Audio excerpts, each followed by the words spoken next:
So the CamIO experience with the 3D model map uses a camera above the map, and the bronze or the 3D model that we have underneath the camera was created by a person who specializes in making 3D model tactile graphics for blind people.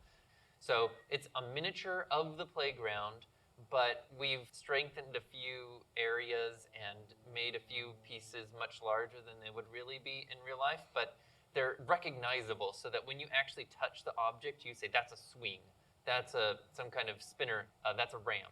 And so it's really important that you don't need to memorize some kind of symbolic information when you're touching that. You have a stylus as well that you hold, and on the top of there are some QR codes that the camera is seeing.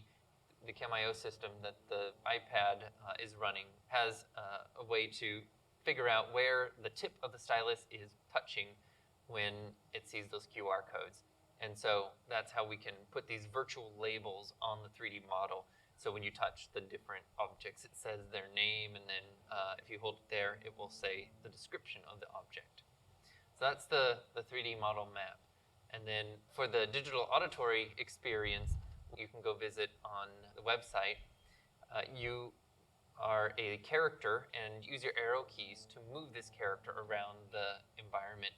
And we're using 3D audio sounds, so there are different sounds of those objects, and you hit play by pressing P, and you can hear all the objects around you and walk towards them. And you can spin around and like you could in real life and actually walk around the ramps and the bridges, and you can hear the objects sound as you walk over them, and you can hear them as you walk towards them.